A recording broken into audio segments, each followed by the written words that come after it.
છેવાડાના નિઝર કુકરમુંડા પંથકમાં બપોરના અરસામાં વરસાદનું આગમન થયું। વાદળછાયા વાતાવરણ વચ્ચે બપોરે અચાનક વરસાદ વરસ્યો તો વરસાદી ઝાપટાથી ઉકળાટમાં થોડી રાહત મળી છે। બપોરના સમયે 1 કલાક સુધી વરસાદ વરસતા ખેડૂતોમાં આનંદ છવાયો।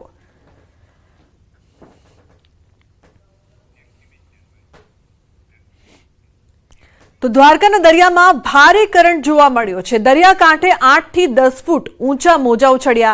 द्वारकामां आवेला गोमती घाट, संगम नारायण मंदिर, गायत्री मंदिर, भड़केश्वर महादेव, लाइट हाउस सहितना कांठा विस्तारमां ऊंचा मोजा उछळ्या हता। दरिया किनारे भारे करंट होवाथी यात्रिकोनी सलामतीने ध्याने लईने पोलीसनो चुस्त बंदोबस्त पण गोठववामां આવ્યો। हालमां सહેલાણીઓને दरिया किनारे नहावानी सखत मनाई फरमावाई छे।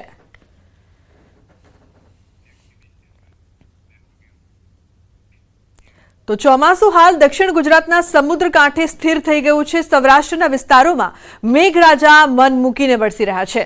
સામાન્ય રીતે ગીર સોમનાથ સહિત સૌરાષ્ટ્રમાં ભીમ 11 પર ખેડૂતો વાવણી કરતા હોય છે, પરંતુ ભીમ 11 આવી ગઈ છતાં ગીરના ખેડૂતો વરસાદની રાહ જોઈ રહ્યા છે। ગીરમાં ચોમાસાનો વરસાદ ન થતા ખેડૂતો ચિંતામાં મુકાયા। एक तरफ कुआ तड़िया झाटक खाली थई गया छे, जेना कारणे पाणीनी अछत छे तो पशुओने पीवड़ावा माटे पण नथी पाणी, तो बियारणमां बगड़ी रह्युं होवानुं खेडूतो जणावी रह्या छे। आकाशमां काळा डिबांग वादळ तो छवाय छे, परंतु वरसाद वरसतो नथी। त्यारे खेडूतो आकाश सामे आश बांधीने चातक नजरे वरसादनी राह जोई रह्या छे अने मनोमन प्रार्थना करे छे के हे बाप हवे तो वरस।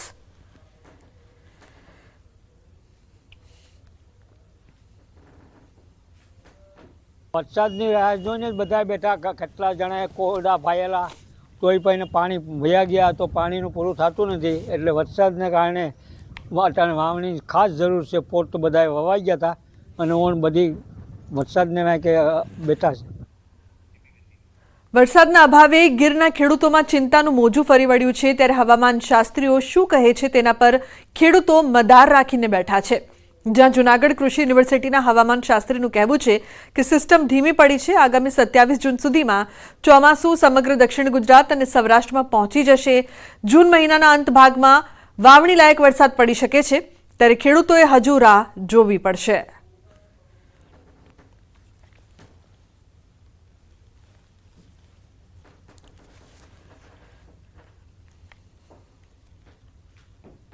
વરસાદની રાહ જોઈને બેઠા છે કે વરસાદ આવે તો વાવેતર કરીએ। બીજું તો કામગીરી કરે હું, 2-4 ઢોર હોય તો બિચારા હાંચવે અને ઢોરને પાણી પીવાની પણ મુસીબત છે।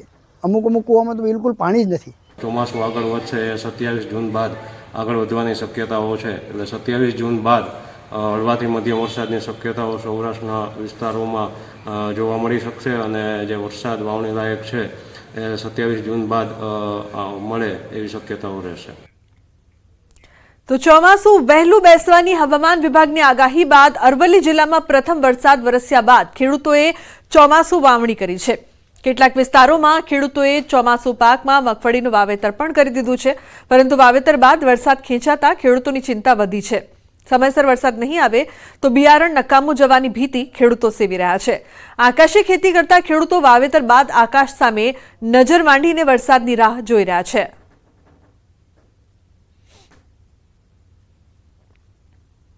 એ વરસાદ થઈ ગયા પછી બધા ખેડૂતોએ વાવેતર પણ કરી લીધું। જે મારું પોતનું 7 વીઘામાં વાવેતર કરેલું છે, પણ હવે વરસાદ સંજોગો વરસાદ ખેંચાણો એટલે હવે અત્યારે બિયારણ બગડે એવી સ્થિતિમાં મુકાયા છીએ, જે સંકટ છે ખેડૂતો માટે। મોંઘા ભાવના મગફળીનું બિયારણ અને અતિશય ભાવ અને મોંઘી દવાઓનો ઉપયોગ કરીને ખેડૂતોએ અત્યારે વાવણી કરી છે અને વરસાદ ખેંચાતો ખેડૂત ખૂબ જ મુશ્કેલીમાં મુકાઈ ગયો છે।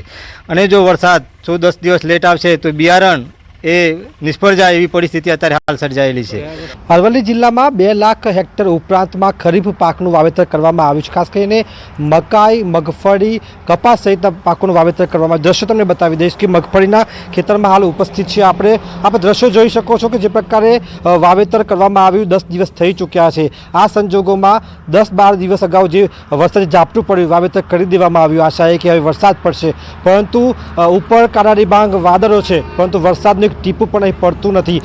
2018થી અત્યાર સુધીમાં સૌથી મોડો વરસાદ અત્યારે જોવા મળી રહ્યો છે, કારણ કે છેલ્લા 5 થી 6 વર્ષમાં સૌથી મોડો વરસાદ અત્યારે હાલ જિલ્લામાં છે. તેવા સંજોગોમાં ખેડૂતોએ મોંઘા ભાવે બિયારણ લાવી વાવેતર તો કરી દીધું, પરંતુ જે પ્રકારે જગતનો તાત હવે નિરાશ થઈ રહ્યો છે, કારણ કે વરસાદની જે અપેક્ષા હતી 15 જૂનની, પરંતુ 20 જૂન બાદ પણ હજુ સુધી વરસાદ આવ્યો નથી. ત્યારે ઉત્તર ગુજરાતનો જે ખેડૂત છે એ હાલ ચિંતામાં મુકાયો છે. હાર્દિક પટેલ, ન્યૂઝ 18 ગુજરાતી, અરવલ્લી.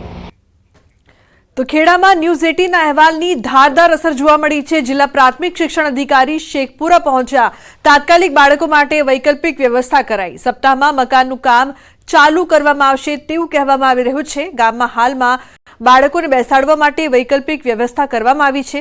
સપ્તાહમાં નવી શાળાના મકાનનું કામ ચાલુ કરવામાં આવશે. તો ગ્રામજનોએ ન્યૂઝ 18 ગુજરાતીનો આભાર માન્યો. ન્યૂઝ 18 ગુજરાતીએ શેખુપુરા પ્રાથમિક શાળામાં ખુલ્લામાં અભ્યાસ કરતા હોવાનો અહેવાલ પ્રસારિત કર્યો હતો. 6 મહિના પહેલા શાળાનું મકાન જર્જરિત થતા જૂનું મકાન તોડી પાડવામાં આવ્યું હતું. ત્યારબાદ વૈકલ્પિક વ્યવસ્થા કરવામાં નહોતી આવી. શેખુપુરામાં હાલ વૈકલ્પિક વ્યવસ્થા થઈ ગઈ છે બાળકોને બેસવાની, અને જે નવું બિલ્ડિંગ બનાવવાની વાત છે પ્રોગ્રેસમાં છે. વિધિન વીકમાં પોઝિટિવ રિસ્પોન્સ મળી જશે એમાં. તો અમરેલીના ભચાદર ગામની પ્રાથમિક શાળા જર્જરિત હાલતમાં જોવા મળી છે. 100 કરતાં વધુ બાળકો શાળામાં અભ્યાસ કરે છે. શાળાને પાડવાની મંજૂરી, નવી શાળાને મંજૂરી નહીં. ગ્રામજનોની રજૂઆતો છતાં હજુ સુધી કોઈ નિરાકરણ નહીં. રાજ્યની સરકાર શિક્ષણ માટે મસમોટા દાવાઓ ભલે કરતી હોય છે, પરંતુ શાળાઓ બનાવી કરોડોના ખર્ચ કરવામાં આવે તેમ છતાં હજુ છેવાડાની શાળાઓની અત્યંત ખરાબ સ્થિતિ જોવા મળી રહી છે. રાજુલા તાલુકાના ભચાદર ગામમાં પ્રાથમિક શાળા જર્જરિત હાલતમાં છે. હાલ આ શાળામાં 100 કરતાં વધુ વિદ્યાર્થીઓ અભ્યાસ કરી રહ્યા છે. ગ્રામજનો, સરપંચ અને વાલીઓએ જિલ્લા શિક્ષણ અધિકારી અને રાજ્ય સરકાર સુધી રજૂઆતો કરવામાં આવી છે, છતાં કોઈ નિરાકરણ આવ્યું નથી. હાલ સરપંચે ભચાદર ગ્રામ પંચાયતમાં બાળકોની બેસવાની વ્યવસ્થા કરી છે. સરપંચે ગ્રામ પંચાયતમાં 2 રૂમ આપેલા છે, જેથી 1 થી 8 ધોરણ અહીંયા શિફ્ટ કરેલ છે અત્યારે. અને હાલ એ પરિસ્થિતિમાં 1 થી 8 ધોરણ માટે બાળકોને બેસવા માટે થોડી તકલીફ પડે છે, અને સરકાર પાસે અમારે એટલી માંગ છે કે જલ્દ જલ્દ નિશાળનું સ્કાય. તો 6 માસ કરતાં વધુ સમયથી શાળાની આ હાલત છે. ભચાદર ગામને સરકાર તાત્કાલિક નવી શાળા આપે તેવી ઉગ્ર માંગ ઉઠી છે. સરપંચે કહ્યું, શિક્ષણ વિભાગે અન્ય ગામમાં શાળાને હાલ પૂરતી ટ્રાન્સફર કરવાની વાત કરી છે, પરંતુ દૂર થવાના કારણે ગ્રામજનો, વિદ્યાર્થીઓ તૈયાર નથી. અમે 1 થી 8 ધોરણ સુધી વિદ્યાર્થી છે, અને ટોટલ 100 શિક્ષકની જરૂર હોય, એમાં 4 શિક્ષક છે. 4 શિક્ષક છે, એમાં 2 ની તો બદલી થઈ ગઈ, ટોટલ 2 શિક્ષક છે. એટલે અમારી સરકાર પાસે એવી માંગણી છે, જલ્દથી જલ્દ સ્કૂલ બનાવે. સ્કૂલની પાડવાની તો મંજૂરી આપી દીધેલી છે, પણ હજી કોઈ એનું એક્શન લીધું નથી. કોઈ એને હજી પાડવા વાળું કોઈ આવ્યું નથી. તો રાજુલા તાલુકા શિક્ષણ અધિકારીએ કહ્યું, તમામ રૂમો જર્જરિત છે. 6 શિક્ષકો પણ છે. હાલ પાડવા માટેની પ્રક્રિયા કરવામાં આવશે. ભચાદર પ્રાથમિક શાળામાં મહેકમ મુજબના રૂમો છે, પણ હાલ એ તમામ રૂમો જર્જરિત હોય, એને પાડવા માટેની મંજૂરી આવી ગયેલ હોય. હાલ બાળકોને ભચાદર ગ્રામ પંચાયતમાં રૂમો ઉપલબ્ધ છે, ત્યાં બેસાડી અને શિક્ષણ કાર્યની વ્યવસ્થા 18/6/24 થી કરવામાં આવેલ છે. અને નવા રૂમો 6 શિક્ષકો છે, અને 6 શિક્ષકો મુજબ 6 રૂમો મળવા પાત્ર છે. હાલ તો સ્થાનિક શિક્ષણ તંત્ર દ્વારા રાજ્ય સરકારમાં નવી શાળા માટેની દરખાસ્ત પણ મૂકી દેવામાં આવી છે, પરંતુ 1 વર્ષ થયું હોવા છતાં હજુ સુધી કોઈ નવી શાળાની મંજૂરી માટેની પ્રોસેસ આગળ ચાલી નથી. ત્યારે હવે ક્યાં સુધીમાં નવી શાળાની મંજૂરી મળશે તે આવનાર સમયમાં ખબર પડશે. તો મહીસાગર જિલ્લાની પ્રાથમિક શાળાઓમાં નવું શૈક્ષણિક સત્ર શરૂ થઈ ગયું છે. જોકે જિલ્લા શિક્ષણ વિભાગના અણઘડ વહીવટના કારણે હજુ સુધી શાળાઓમાં સ્ટેશનરી નથી પહોંચી. જિલ્લાની 1244 શાળાઓમાં 1,18,610 બાળકો અભ્યાસ કરે છે. સરકારે શિક્ષણ વિભાગને શાળાઓની યોગ્યતા પ્રમાણે 9.48 લાખ પણ ફાળવ્યા છે. જોકે પ્રાથમિક શાળાઓમાં જરૂરી ઉંમર બુક, લિવિંગ સર્ટિફિકેટની બુક, ડેડ સ્ટોક પત્રક, હાજરી પત્રક, શાળા પ્રવેશ ફોર્મ સહિતના પત્રક અને સ્કૂલ બેગ સહિતની સ્ટેશનરીની ફાળવણી હજુ સુધી નથી થઈ. શાળા ખુલવાના 1 સપ્તાહમાં જ આ પ્રકારના પત્રકો અને સ્ટેશનરી ફાળવવામાં આવે છે. જોકે હજી સુધી આ કામગીરી પૂર્ણ નથી કરાઈ. એવામાં શાળાઓને ભારે હાલાકી થઈ રહી છે. પાડાના વાંકે પખાલીને ડામ જેવી સ્થિતિ સર્જાઈ છે. આ બાબતે શાળાના આચાર્ય જિલ્લાના શિક્ષણ વિભાગનો ઢાંક પીછોડો કરતા નજરે પડ્યા, જ્યારે શિક્ષણ અધિકારીએ મીડિયા સમક્ષ કંઈ પણ કહેવાનો ઇનકાર કરી દીધો. કયા કારણોને લઈને આ પ્રક્રિયા પૂર્ણ નથી થઈ એનો અમને પોતાને ખ્યાલ નથી, પરંતુ સમય મર્યાદામાં આ કામગીરી પૂર્ણ થાય અને દરેક શાળાઓ સુધી આ જે કંઈ મટીરિયલ વહીવટી પ્રક્રિયા પૂર્ણ કરી અને દફતરો મળી જાય એવી અમે આશા રાખીએ છીએ. એમાં વિદ્યાર્થીઓનું હાજરીપત્રક છે, શિક્ષકોનું હાજરીપત્રક છે, એલસી બુક છે, બાળક ડેટા સ્ટોક રજિસ્ટર છે, આ પ્રકારના પત્રકો હોય છે. મહીસાગર જિલ્લામાં શિક્ષણ સત્ર શરૂ થતાની પહેલાં જ ગ્રાન્ટ ફાળવવાની હોય છે અને તમામ જે ખરીદી છે તે કરવાની હોય છે, પરંતુ જે સત્ર છે તે શરૂ થઈ ગયું છે. હજુ સુધી જે બર્થ સર્ટિફિકેટ હોય, રજિસ્ટર હોય તેની ગ્રાન્ટ આવી નથી, રજિસ્ટરો પણ નથી આવ્યા. સત્ર શરૂ થઈ ગયું છે. ન્યૂઝ 18 ગુજરાતી પહોંચ્યું છે બ્રાન્ચ શાળા નંબર 4 કે જ્યાં મુખ્ય મથક લુણાવાડા ખાતે આવેલી છે અને લુણાવાડાની અંદર કહી શકાય કે મહીસાગર જિલ્લામાં કોઈ પણ શાળાની અંદર આ ગ્રાન્ટ પહોંચી નથી, રજિસ્ટરો પહોંચ્યા નથી. આપણી સાથે પ્રિન્સિપાલ છે, તેમની સાથે સીધી વાત કરીશું. સાહેબ, શું કહેશો? ગ્રાન્ટ હજુ સુધી ફળવાઈ નથી, રજિસ્ટરો આવ્યા નથી, બર્થ સર્ટિફિકેટના આ તે તમામ રજિસ્ટરો આવતા હોય છે પરંતુ આવ્યા નથી, કેવી અગવડ પડી રહી છે, શું કહેશો? સોરી, અત્યારે તો મારી જોડે ઉપલબ્ધ છે એટલે મારું કામ કોઈ અટક્યું નથી. મારી જોડે જે ઉપલબ્ધ સાહિત્ય હતું એનાથી મારું અત્યારનું કામ ચાલુ છે, એટલે હાલમાં મને કોઈ અગવડ પડી રહી નથી. એટલે જૂની ચોપડીઓ પડી છે, તમારી જોડે રજિસ્ટરો પડ્યા છે, પરંતુ નવા તો આવ્યા નથી અત્યારે. તો નવા અને જૂના રજિસ્ટરમાં કોઈ મતલબ હોતો નથી. અત્યારે આપણી જોડે રજિસ્ટર છે, દર વખતે કાંઈ એમાં અપડેટ આવતું નથી, એટલે જે જૂનું છે એ જ નવા પ્રમાણે આવવાનું છે, એટલે મારું કામ અત્યારે ચાલુ છે. કેવી અગવડો પડી રહી છે? આ રજિસ્ટરો ના આવે, આ સ્ટેશનરી ના ફળવાય, તો કેવી અગવડો પડી રહી છે? હવે હાલમાં તો મને કોઈ અગવડ નથી, એટલે હું કઈ રીતે કહી શકું? જેને અગવડ પડે એ વાત વધુ સારી રીતે જણાવી શકે તમને. ઘણી એવી સ્કૂલો છે કે રજિસ્ટરો જે ગયા વર્ષના હોય છે તે પણ નથી કામમાં આવતા. નવા સત્ર મુજબ નવા કામમાં લેવાના હોય તો તમે કઈ રીતે જૂના કામમાં લઈ શકો છો? જૂના એટલે જૂના નથી, મતલબ નવા જ છે. દર વખતે રજિસ્ટરમાં કાંઈ અપડેટ હોતું નથી, એટલે આપણી જોડે જે વધેલું સાહિત્ય હોય એનો અમે ઉપયોગ કરી શકીએ છીએ. કેમ વધારે સાહિત્ય આપે છે કે એક રજિસ્ટર જ આપે છે ને? હાજરી પત્રકો હોય, બર્થ સર્ટિફિકેટ હોય તો એક જ રજિસ્ટર હોય છે તમારી જોડે? રજિસ્ટર એક જ હોય છે સરકાર, પણ એમાં પાના વધારે હોય છે તો અમે એનો ઉપયોગ કરીને બાઇન્ડિંગ કરાવી લઈએ છીએ. આ સ્કૂલ કઈ છે અને આપની પોસ્ટ શું, આપનું નામ શું? બ્રાન્ચ શાળા નંબર 4, મુખ્ય શિક્ષક જીતેન્દ્ર આર પટેલ.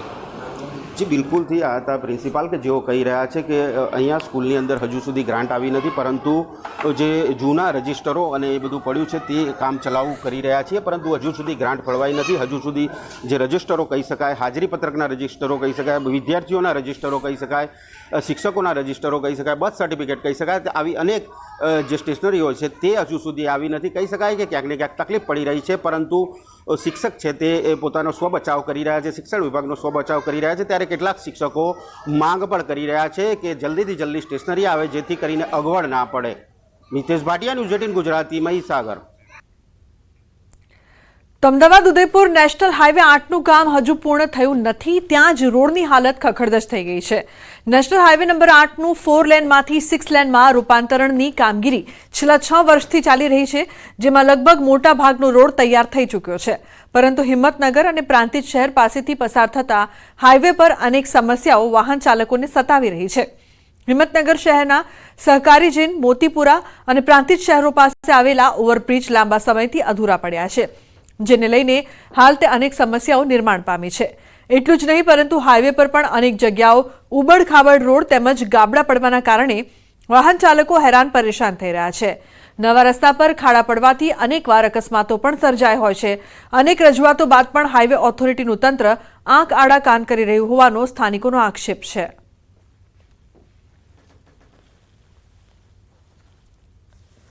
નગર શહેરમાં નેશનલ હાઈવે નંબર 8 આવેલો છે. શહેરના મુખ્ય રસ્તો જ કહેવાતો હોય, જે અમદાવાદથી ઉદયપુર જઈ રહ્યો છે. તેમાં હું લગભગ જોઉં છું કે 8 થી 9 વર્ષથી અહીંયા ઓવરબ્રિજ બનાવવામાં આવે, પણ હજુ સુધી બનતા નથી એમના ઓવરબ્રિજ. એના કારણે વારંવાર અકસ્માત થતા હોય. બીજું કે અમારા અહીંયા મેન હાઈવે એના કારણે ટ્રકો વધારે જતા હોય. ટ્રકો ઘણી બધી અકસ્માત રોજના હું માનતો રોજના 50 અકસ્માત અહીંયા થતા હોય અને ટ્રકવાળાને ગાડીઓવાળાને પૈસા ભોગવા પડતા હોય. તો પ્રાંતિજ તાલુકાથી લઈને હિંમતનગર સુધી નેશનલ હાઈવેનું કામ લગભગ પૂર્ણતાના આરે છે, પરંતુ 3 જેટલા ઓવરબ્રિજ આજે પણ જેસે થેની સ્થિતિમાં જોવા મળી રહ્યા છે. સાથોસાથ સાબર ડેરી, હાજીપુર, પ્રાંતિજના દલપુર, પોગલુ સહિતના બ્રિજો પર ડામર ઉખડી ગયા છે, જેના કારણે અકસ્માત સર્જાવાનો ભય છે। ત્યારે હવે આ સમસ્યાથી કંટાળેલા લોકો નેતાઓ અને અધિકારીઓ પર રોષ ઠાલવી રહ્યા છે અને ઝડપી કામગીરીની માંગ કરી રહ્યા છે। ચોમાસામાં વાત કરીએ કે નેશનલ હાઈવેથી પ્રાંતિજ ગામમાંનો જે પ્રવેશ દ્વાર છે ત્યાં એટલો બધો અત્યારે રોડ જો અત્યારે ખરાબ છે તો ચોમાસામાં શું સ્થિતિ થાય એ કલ્પના કરવી મુશ્કેલ છે। વાહન ચાલકો તો નહીં પણ રાહદારીઓ અને સ્થાનિક રહીશો તો એટલા બધા તોબા પોકારી ગયા છે। તેમ છતાં ધારાસભ્ય, સંસદ સભ્ય અને સરકારી તંત્રએ સત્વરે આ દિશામાં છે ને કે પ્રજાની માગણી અને લાગણીને ધ્યાનમાં રાખી યોગ્ય કાર્યવાહી કરવામાં આવે તે જરૂરી છે। સાબરકાંઠા જિલ્લામાંથી પસાર થતો નેશનલ હાઈવે નંબર 8 અત્યારે હાલ તો ખખડધજ જોવા મળી રહ્યો છે। ખાસ કરીને હાઈવે ઉપર નવો જ બની રહ્યો છે અને નવા બનેલા હાઈવે ઉપર મસ્ત મોટા ખાડા પડી ગયા છે। ખાડા પડવાને લઈને જે રોડ ઉપરનો જે ડોમર છે ડામર પણ ઉખડી ગયો છે, જેના કારણે અનેકવાર અકસ્માતો પણ સર્જાતા હોય છે અને વારંવાર અકસ્માતો સર્જાવાના કારણે કેટલાક લોકો મોતને પણ ભેટતા હોય છે।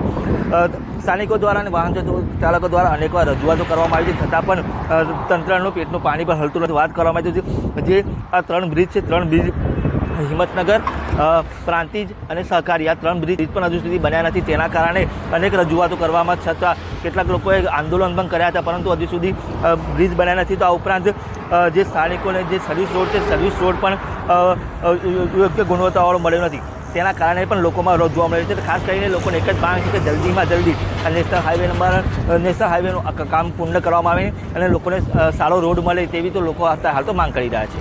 ઈશાન પરમાર, ન્યૂઝ 18 ગુજરાતી, સાબરકાંઠા। તો આબુ રોડ પાસે લોડિંગ ટેમ્પો પલટી ખાવાથી એક વ્યક્તિનું મોત થયું છે, 17 લોકો ઘાયલ થયા છે। તમામ યાત્રિકો ગુજરાતના છે। તમામ યાત્રિકો એક સપ્તાહ પહેલા ગુજરાતના ઈડરથી આબુ પરિક્રમા કરવા માટે આવ્યા હતા। પરિક્રમા કરી પરત ફરી રહ્યા હતા ત્યારે આબુ રોડના કિવરલી પાસે લોડિંગ ટેમ્પો પલટ્યો હતો। ઘાયલોને આબુ રોડની સરકારી હોસ્પિટલમાં સારવાર માટે લઈ જવાયા છે। તો ખેડ બ્રહ્માના 70 વર્ષીય વ્યક્તિનું મોત નીપજ્યું। 4 લોકોની હાલત ગંભીર છે, 4 શિરોહી રિફર કરવામાં આવ્યા છે। તો ફોનલાઈન પર સંવાદદાતા કિશોર જોડાયા છે વધુ માહિતી માટે। કિશોર, શું છે સમગ્ર મામલો? અકસ્માતમાં એકનું મોત। આબુ રોડ પાસે લોડિંગ ટેમ્પો પલટવાથી એક વ્યક્તિનું ઘટના સ્થળે જ મોત નીપજ્યું છે, ત્યારે 17 લોકો ઘાયલ થયા છે। આજે તમામ યાત્રિકો હતા એક સપ્તાહ પહેલા સાબરકાંઠાના ઈડરથી આબુ પરિક્રમા માટે આવ્યા હતા અને આજે પરિક્રમા કરીને પરત ફરી રહ્યા હતા ત્યારે આબુ રોડના કિવરલી પાસે જે લોડિંગ ટેમ્પો હતો શ્રદ્ધાળુઓથી ભરેલો તે અચાનક પલટી ગયો હતો અને ટેમ્પો પલટવાના લીધે ઘટના સ્થળે જ ખેડ બ્રહ્માના 70 વર્ષીય ઈસમનું મોત નીપજ્યું હતું। જ્યારે 17 જેટલા લોકો ઘાયલ થતા તેમને તાત્કાલિક આબુ રોડની સરકારી હોસ્પિટલમાં ખસેડવામાં આવ્યા હતા, જ્યારે 4 લોકોની હાલત ગંભીર હોવાથી તેમને સિયોરી ખાતે ખસેડવામાં આવ્યા છે। જી બિલકુલ કિશોર, આભાર સમગ્ર માહિતી બદલ। મહેમદાબાદના વરસોલા ગામમાં એક જ કોમના લોકો વચ્ચે થયો છે પથ્થરમારો। ગામમાં 2 કોમના લોકો વચ્ચે કોઈ કારણોસર પથ્થરમારાની ઘટના બની હતી। પથ્થરમારાના વિડીયો સોશિયલ મીડિયામાં વાયરલ થયા છે। ગામમાં રાત્રે વાસણો મૂકવા જતા હતા તે સમયે મારામારી થઈ। પથ્થરમારા વચ્ચે હથિયારો અને લાકડીઓ પણ નીકળી। ઇજાગ્રસ્ત લોકોને નડિયાદ અને મહેમદાબાદની ખાનગી હોસ્પિટલમાં દાખલ કરાયા છે। તો પોલીસ ચોપડે 2 લોકો ઇજાગ્રસ્ત અને બંને જૂથના 6 લોકો સામે ફરિયાદ થઈ છે। છોટાઉદેપુરના તેજગઢ ગામે 2 જૂથ વચ્ચે બબાલ થઈ। મિલકત વિવાદને લઈને મહિલાઓ વચ્ચે મારામારી થઈ। એક યુવતી પર કેરોસીન છાંટીને સળગાવવાનો પણ પ્રયાસ કરવામાં આવ્યો હોવાનો આક્ષેપ છે। ગામ બંધ રાખી જિલ્લા કલેક્ટરને આવેદનપત્ર અપાયું। માથાભારે શખ્સનો આતંક હોવાની રજૂઆત કરવામાં આવી છે। તો શાંતિ ભંગ કરનારા સામે કડક કાર્યવાહી કરવામાં આવે તેવી પણ માંગ કરવામાં આવી છે। માલ ઢોર સાથે મેં જમીન વેચાણ લીધેલ હોય અને વેચાણ લીધેલ આ લોકોએ મારા સામેવાળા જેમણે રેલી કાઢીને આપ્યા છે આ લોકો પાસે એમના કોઈ ઓરિજિનલ ડોક્યુમેન્ટ નથી, ડુપ્લિકેટ ડોક્યુમેન્ટ લઈને અમારા આજ 10 વર્ષથી આ લોકો હેરાન કરે છે। અને આ માણસે જમીન લીધા પછી આ લોકોને એવી હેરાનગતિ કરી છે અને આખા ગામમાં એવું વાતાવરણ ઊભું કર્યું છે અને દરેક ઓફિસમાં અરજી કરવાની। પંચાયતમાં માહિતી હેઠળ 25 અરજીઓ ભાઈની પડી અને દરરોજ તલાટી જોડે જવાનું, કારકુન જોડે જવાનું, જિલ્લામાં આવવાનું, કોઈ બી ઓફિસમાં જાય અને મારી જ જમીન છે દરેક જગ્યાએ। આજે તલાવની પાસે તેજગઢમાં એ મારી જમીન છે। પંચાયતની જમીન આજે 100 ફૂટે 50 પાડી છે। ગામમાં બધા પૂનમભાઈ તરીકે જોડકે છે એ એમને છે ને અમારી દુકાનમાં ચાલુ દુકાનમાં મને ધાક ધમકી આપીને એવું કીધું કે ઘાસચારો નાખી ગયા છે. એ જે ઘાસચારો અમે હટાવવા જઈ રહ્યા છે તો અમારી ઉપર એ જોર જુલમ કરી, મારામારી કરી, કેરોસીન છાંટીને, ઘાસ પર કેરોસીન છાંટી, મારી પર કેરોસીન છાંટીને એ અમને સળગાવવાનો પ્રયત્ન કરી રહ્યા છે કે અમે સળગાવીને તમને મારી નાખીશું.